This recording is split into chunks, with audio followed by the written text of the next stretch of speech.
So in the earlier lecture we have covered the histamine. Okay, so histamine, how it is synthesized, stored, then metabolized, what are the pharmacological actions, then the pathophysiological roles, uses. Then we have also covered what are histamine releasers, which are the examples which can release the histamine. Okay, so as we have seen that histamine, rather than having any therapeutic usage, it basically plays an important role in physiological as well as pathological processes in the body, and basically we have seen that it is an autocoid and it has a wide variety of distribution, the wide variety of cells, and also it has certain important roles to play in the body. It's not only of pathological importance, but it is also of physiological importance also. That's what we have seen. Okay, so moving on to the next part of the chapter. So we need to cover the antihistaminics also. Okay, so since histamine plays a very important role in certain pathophysiological processes, okay, mainly it is playing a role in the allergic type of reactions, okay, and acid secretion. So the antagonist of this histamine at its receptors, we have seen the types of receptors also, H1, H2, H3, and recently H4 also, sorry. So basically H1 and H2 receptor antagonists, they play a very important role, since H1 receptor mediates the most of the allergic conditions, okay, and H2 receptors mainly mediates the acid secretion in the stomach. So antagonists at these particular receptors could play a very important role in treatment of certain allergic reactions or hypersensitivity reactions, and the H2 blockers could play a very important role in the treatment of those conditions wherein there is an excessive acid secretion, like say for example peptic ulcer. Okay, so since acid is an aggressive factor, it could lead to the peptic ulcer. So H2 antagonists could play a very important role in the treatment of peptic ulcers. Okay, so coming to the antihistaminics in detail. Okay, so first we will see what is the classification. So obviously the classification will be based upon the types of receptors which are antagonists. So accordingly it is classified. Okay, so the first main class is H1 antihistaminics. Okay, so it will depend upon, the classes will depend upon the type of receptor which is blocked by that particular drug. Okay, so a number of H1 blockers have come into picture. Several examples are there. Okay, but the earlier examples, the drugs which were discovered earlier. Okay, so the major drawback with these drugs was that they could penetrate the blood-brain barrier very easily. Okay, some of the agents out of that, and they had a sedative property. So that was the major drawback with the use of these conventional antihistaminics, as they are known as the older agents. Okay, so if you can see that these H1 antihistaminics, these are again sub-classified based upon its sedative property. Okay, those which are having the first subclass, as you can see, it is highly sedative. So those H1 antihistaminics which are having high sedative property, they are classified together. So examples include diphenhydramine, dimenhydrinate, promethazine, and hydroxyzine. The second subclass under H1 antihistaminics is moderately sedative. So obviously these will have little lesser tendency to produce the sedative action. Examples include phenyramine, cyproheptadine, meclizine, or it is also known as meclizine, both are correct. Then cinnarizine. And the third subclass under the H1 antihistaminics is mild sedative. So as the name implies, these will have sedative property, but it will be very mild. Okay, and examples under this include chlorpheniramine, dexchlorpheniramine, triprolidine, and clemastine. Now there is a fourth subclass under H1 antihistaminics which is known as second generation histaminics. So far we have seen it was subclassified based on their sedative property, the ones which have more sedative property or moderate ones or the mild ones. But this fourth subclass, it is named as second generation antihistamines. So these are the recently introduced agents which have very much negligible sedative property. That is why they are classified separately. Okay, earlier or the older agents had a major limitation of sedative property which lacks or which is very negligible. If at all it occurs, it is very negligible with these agents. Okay, so that's why they are known as second generation antihistaminics, and the examples are as follows: fexofenadine, loratadine, desloratadine, cetirizine, levocetirizine, azelastine, misolastine, abastine and rupatine. So there are several examples of H1 antihistaminics. As you can see, a number of examples are available. Okay, and the second main class of the antihistaminics is H2 antihistaminics, which can block the actions of histamine which are mediated through the H2 receptor. And we have seen that H2 mainly deals with the acid secretion in the stomach. Okay, that's not the only action, but it is the main one which it mediates.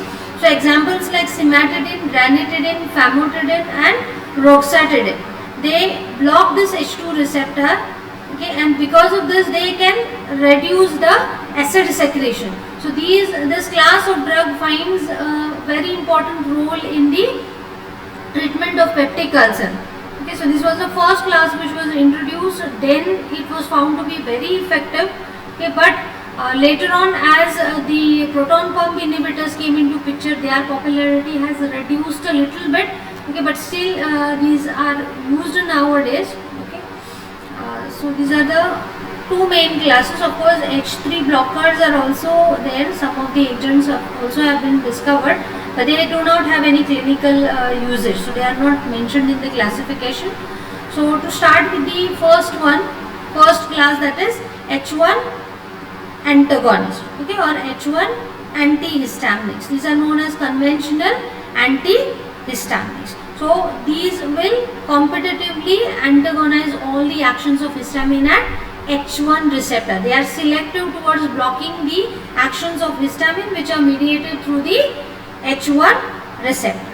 Okay, now most of the agents, as we have seen that most of the older agents specifically, they have the sedative property. Okay, some may have more marked sedative property, some may have milder ones. And the recently introduced class, okay, that is second generation antihistaminics, these have least tendency to produce the sedative action.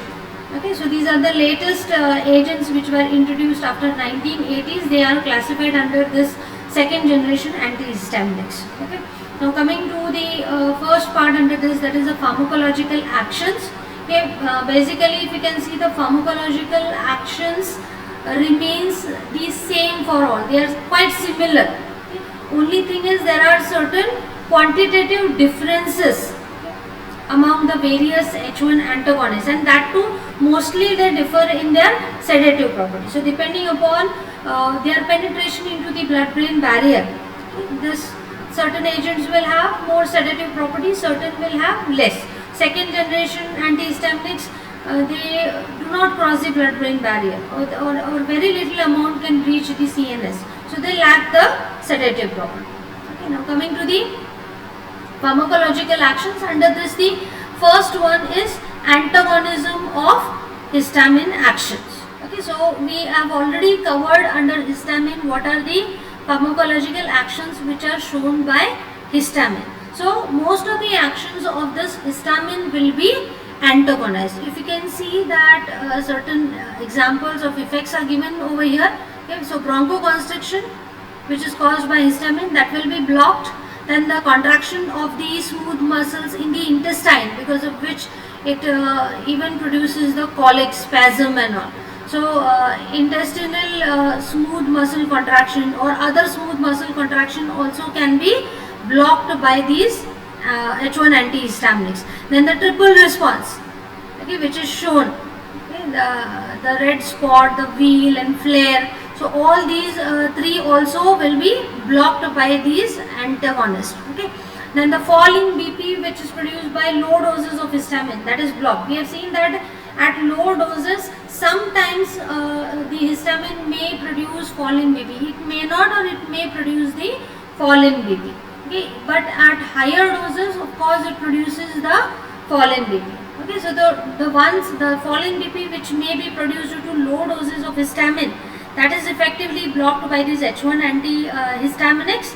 And the ones which are the fall in BP which is produced by these higher doses of histamine, that requires the addition of H2 antagonists also. Okay, so higher doses of histamine, if they are given, it produces marked fall in BP. So that can be effectively controlled or reversed by the combination of H1 and H2 antagonists. It can be controlled very effectively. Then another effect which can be blocked is the release of adrenaline from the adrenal medulla. Okay, so this is also abolished.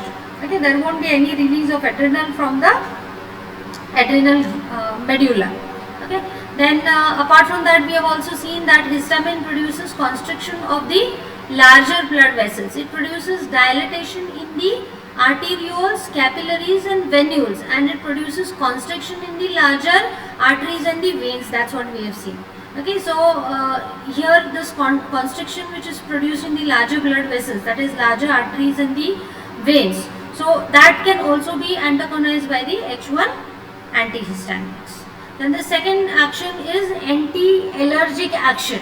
Okay, so we have seen that histamine again plays a very important role in the allergic response also. It can specifically precipitate the immediate type of hypersensitivity. So H1 antihistaminics can effectively control all these manifestations of the immediate type of hypersensitivity reactions, that is type 1 hypersensitivity reactions. For example, urticaria, itching, angioedema, anaphylactic fall in BP, all these can be effectively controlled by the H1 antihistaminics. Now asthma, it can be controlled only in the guinea pig. Okay, bronchospasm which is produced in the guinea pig, that can only be reversed by these H1 antihistaminics, whereas the bronchospasm in the man, okay, which is as a result of asthma. Okay, so asthma attack which is precipitated in the men, that cannot be effectively reversed by these H1 antihistaminics. It is unaffected, it is practically unaffected. That's because histamine is not the only mediator which produces the bronchoconstriction in this asthma. It is now well understood that the basic pathophysiology in the human beings, okay, asthmatics, it is basically involved in the leukotrienes. Okay, LT4 receptors are basically involved over there, and platelet activating factors. Okay, so those are another type of the autocoids. Okay, so basically histamine is not involved in the pathophysiology of asthma in human beings, but it is leukotrienes and the platelet activating factor that underlie the pathophysiology. That's why H1 antihistaminics are not very much effective in controlling the asthma in the human beings. Then coming to the actions in the CNS. So as we have already seen that certain older agents, they gain quick access to the CNS. Okay, so the older antihistaminics, they show a variable degree of the CNS depression. Okay, and that depends upon its ability to penetrate the blood-brain barrier. So those antihistaminics which can cross the blood-brain barrier very effectively, okay, they will have more sedative property. Okay, and so also it depends on the affinity for these central H1 receptors also, of course. Okay, first thing is they should reach the CNS. Secondly, they should also have the affinity and ability for this blockage of this receptors. Okay, so the older agents, they have more marked sedative property, and the recently introduced second generation antihistaminics, they have least tendency to precipitate this sedative action. Okay, Apart from that, certain individuals may also experience the stimulant effects also, like restlessness and insomnia may be precipitated in certain individuals. Excitement and convulsions may be seen in toxic doses. Apart from that, other CNS effects include certain antihistaminics. Okay, they have effectiveness in motion sickness. So this is the vomiting which is associated with the traveling. Okay, when you are traveling, especially in the guard section, some people experience the nausea and vomiting. So for that purpose, certain antihistaminics also have anti-emetic property. So they can effectively control this motion sickness. There are certain antihistaminics like promethazine. It can also control the vomiting which is associated with the pregnancy. That is, it is known as morning sickness, or some other type of the vomiting sensations may also be controlled by promethazine. Okay, so promethazine or certain antihistaminics also have anti-emetic property because of its central action. Then apart from this, promethazine and certain other antihistaminics also can control certain symptoms of Parkinsonism. That is tremor, rigidity, siluria. These are the characteristic symptoms of the Parkinsonism. So because of the anticholinergic property of these antihistaminics, they have anticholinergic and sedative property. So they can benefit in this Parkinsonism also. Okay, so this we have covered under the Parkinson's disease also. Drugs acting on the cholinergic system, brain cholinergic system. So certain antihistaminics, because they have central anticholinergic property, they are effective in the treatment of Parkinsonism. That's what we have seen under the anti-Parkinsonian chapter. Okay, then there are certain agents like, say for example, cyproheptadine.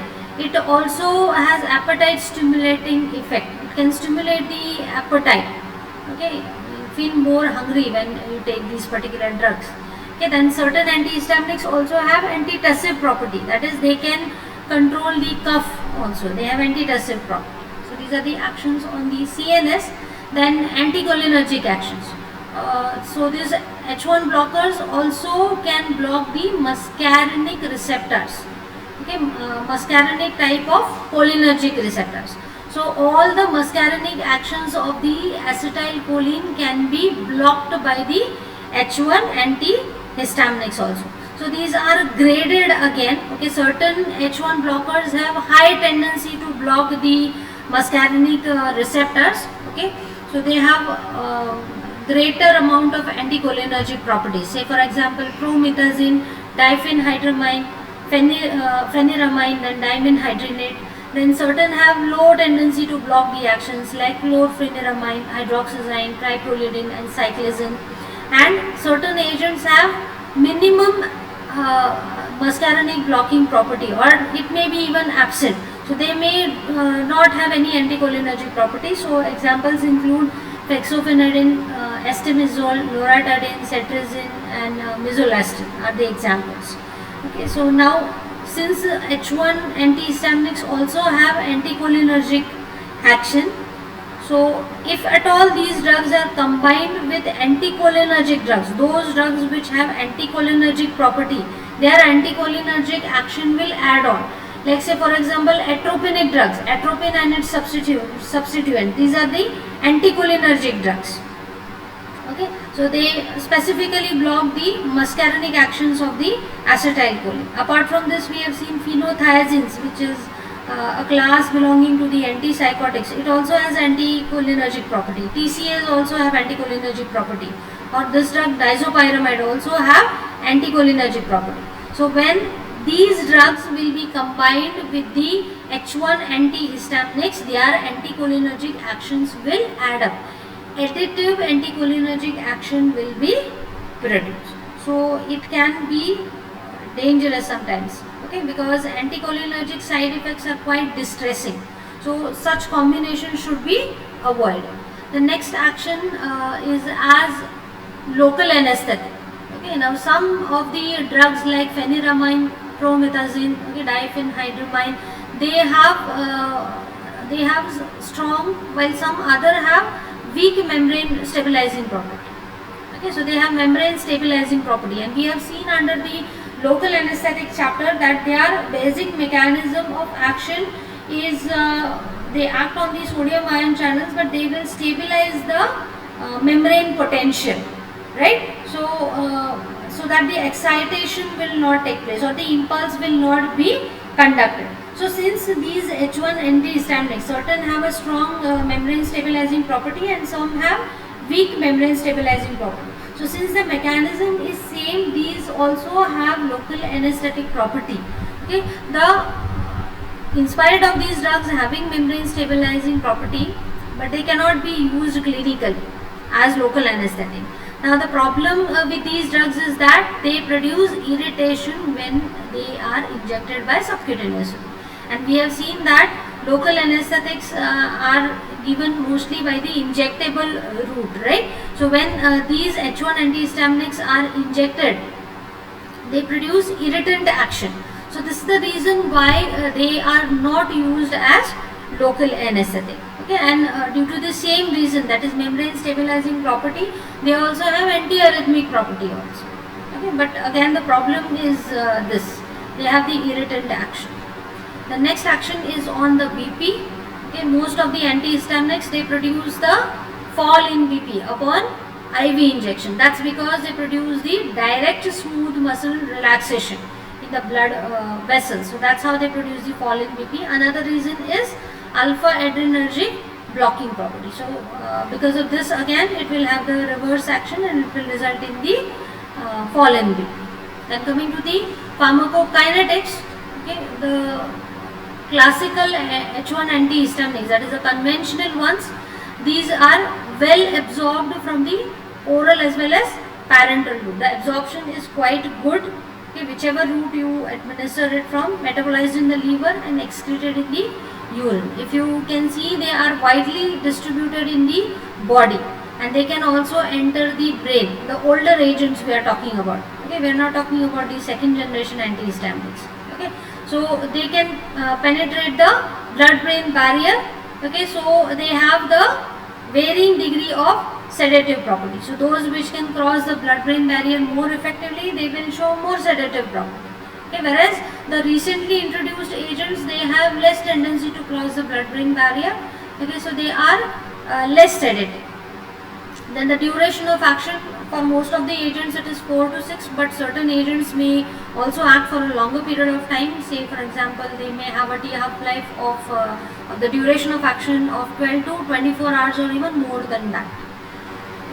Then coming to the side effects and the toxicity. Okay, so most of the first generation H1 antihistaminics, the older agents, they have quite frequent side effects, but these side effects are generally mild at therapeutic doses. The most common side effects include the sedation. This again is variable depending upon agent, which agent is selected. Okay, then the diminished alertness. Okay, mental alertness is reduced and concentration is also reduced. Lightheadedness is produced. Motor incoordination, okay, that is ataxia, may be seen. Then fatigue, general tiredness and the tendency to fall asleep may be seen. These are the most common side effects which may be precipitated. Now due to this motor incoordination, the impairment with the psychomotor performance, okay, they may have problem in operating some skillful procedures, like say for example driving may be dangerous or operating machines may be difficult. Otherwise there are chances of accidents to take place. Okay, so that's why the person who is supposed to be administered with these conventional antihistaminics, the older agents specifically, which are more sedative ones, those which can impair the psychomotor performance, they have to be advised not to drive or to operate some kind of machineries. Okay, because here impairment may have more chances of accidents. Okay, and if these drugs are combined with alcohol or other CNS depressant drugs, this motor impairment will be synergized. Okay, there will be more impairment of the psychomotor performance, so it can be quite dangerous. Then in certain individuals, restlessness, then nervousness and even inability to sleep. Okay, they may also unable to sleep in certain individuals. Regular use in small children also should be avoided because of their CNS depressing property and impairment with their psychomotor performance. Their learning skills may be affected, so that they will not be able to perform their academic tasks. So their academic growth will be affected. So that's why in children, as far as possible, H1 antihistaminics are not supposed to be utilized. Okay, then another type of side effects which may be seen is anticholinergic side effects. That's because of they have anti-muscarinic property, anticholinergic property. So all the anticholinergic side effects may be precipitated, like dryness of mouth, okay, alteration of the bowel movements, then urinary hesitancy, difficulty in the urination, blurring of the vision, talking difficulty, swallowing difficulty, okay, due to the decrease in the secretion. So all these side effects, anticholinergic side effects may be precipitated. Apart from that, in certain individuals, epigastric distress and headache may also be seen. Then upon local application, contact dermatitis, okay, that is allergic reactions, skin reactions may also be precipitated. Then certain examples like hydroxyzine, cyclizine, fexofenadine, these are found to be teratogenic in the animals. Okay, so far it has been tested only in the animals, so it has teratogenic effect. That is, it can affect the fetus. Okay, so this effect is not so far shown in the human beings, but still caution has to be observed while administering these drugs to the pregnant woman. As far as possible, avoid this drug during the pregnancy. Then the manifestations of the acute toxicity or acute overdose, this may result in central excitement, tremors, hallucination, muscle incoordination, convulsions may also be precipitated, flushing may be seen due to excessive or marked vasodilatation, hypotension for the same reason, fever, and some other features of the belladonna poisoning. The same effects are also seen when belladonna poisoning takes place. Okay, atropinic like drugs poisoning, okay, takes place. So similar kind of manifestations can also be seen with the H1 antihistaminics, and death may occur in case of toxic doses. The death is mainly due to the respiratory and the cardiovascular failure.